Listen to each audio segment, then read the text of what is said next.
Işıklar söndü mü? Güzel. Yaslan arkana ve ruhunu serbest bırak. Bu gece tozlu raflarımın en karanlık köşesinden kanla mühürlenmiş, pas tutmuş bir anahtar seçtim. Herkes bir evliliğin beyaz duvarlar, neşeli şarkılar ve sonsuz bir huzurla nihayete ereceğini sanır. Oysa bazı evlilikler sadece bir zindanın kapısını aralamak için kıyılır. Bazı yüzükler parmağa takılan birer zinet değil, doğrudan ruha geçirilmiş buz gibi kelepçelerdir. Ben Sose. Bu gece size merakın bedelini en ağır şekilde damla damla kanıyla ödeyen bir kadının ve sakalı gece mavisi bir kuzgun kanadı kadar ürkütücü olan o canavarın hikayesini getirdim. Hazırsanız meşalelerin titrek ışığında gölgelerin duvarlarda dans ettiği o tekinsiz mekana, Mavi Sakal'ın şatosuna giriyoruz. Adımlarınızı dikkatli atın. Burası geri dönüşü olmayan yolların eşiğidir.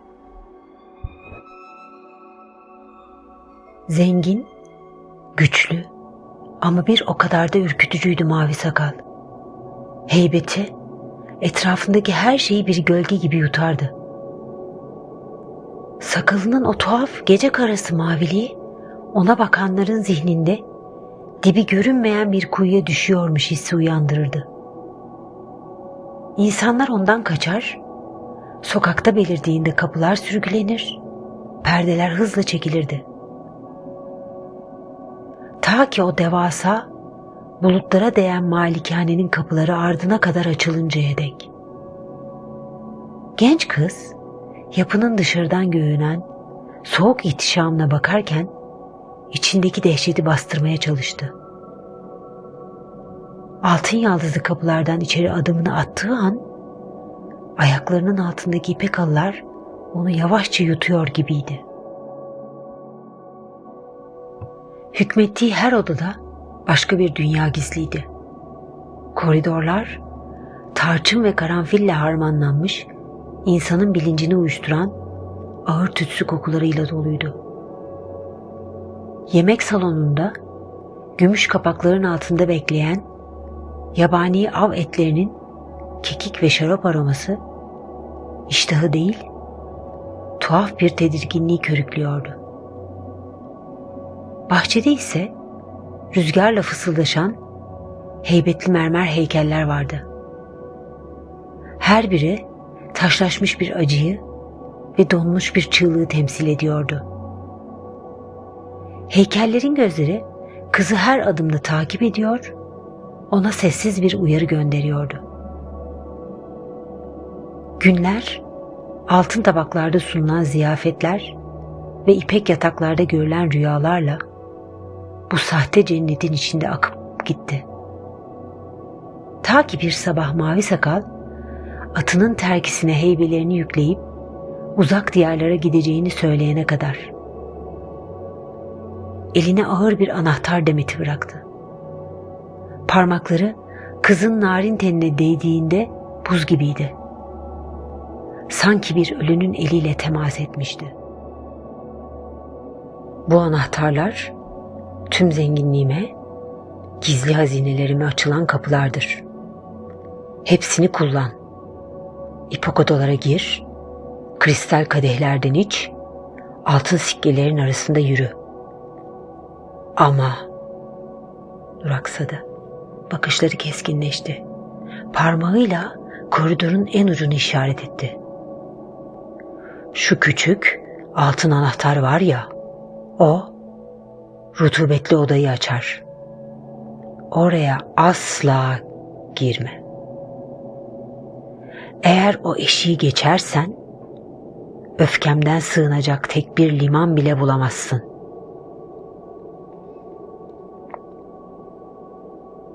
Atının nalları gözden kaybolduğunda genç kız elindeki o küçük, güneş ışığını yansıtan ama dokunuşu buz gibi olan metale baktı. Kendi kendine fısıldadı. Neden? Her yer benimken neden sadece orası yasak? Çünkü yasak olan her zaman insanın kulağına fısıldanan en baştan çıkarıcı melodidir. Avucunuzda duran o tek bir hayır, size sunulan tüm evetlerden daha kıymetli hale gelir. Kız gün boyu devasa yapının içinde bir hayalet gibi süzüldü. Görkemli aynaların karşısında durup kendi aksine baktı. Ancak gördüğü şey artık bir yabancıydı. En yumuşak yataklara uzandı. Fakat şilteler sanki dikenlerden örülmüştü. Zihni tek bir noktaya kilitlenmişti. Koridorun sonundaki o dilsiz kapı. Girmeli miyim? Sesi duvarlara çarpıp yankılandı. Bir kapı ne kadar tehlikeli olabilir ki? Belki içeride benim için sakladığı, tüm bu hazineleri gölgede bırakacak bir sır duruyor. Hayır, gitmemeliyim. Ona söz verdim. Ama ya içerideki gerçek beni bu adamdan tamamen özgür kılacaksa? Bilmemek mi daha ağır, yoksa bilmenin bedeli mi? Merak, midesinde soğuk bir düğüm gibi büyüdü. Ayakları, iradesinden bağımsız olarak o karanlık koridora yöneldi. Attığı her adımda asırlık ahşaplar feryat edercesine gıcırtıyor, sanki şato onu durdurmak için haykırıyordu. Altın anahtar elinde titrerken, parmaklarından sızan soğuk ter metale karışıyordu. Kapının önüne geldi. Kalbinin atışları kulaklarında gümlemeye başladı. Anahtarı yuvasına soktu. Kilit, klik diye kuru bir ses çıkardı. Bu, masumiyetin can çekiştiği andı. Kapıyı yavaşça itti. İçerisi dipsiz bir kuyu kadar karanlıktı. Kesif bir pas ve rutubet kokusu yüzüne çarptı. Ardından genzini yakan o metalik, tanıdık ama kabullenmek istemediği koku. Kan.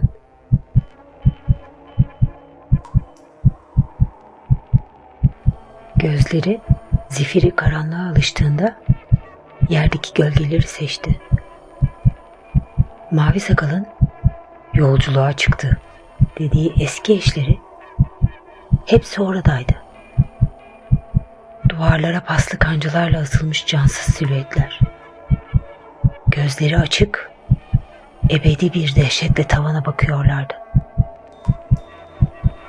Korkuyla geri çekilmek istedi ama boğazı görünmez ellerle sıkılıyordu.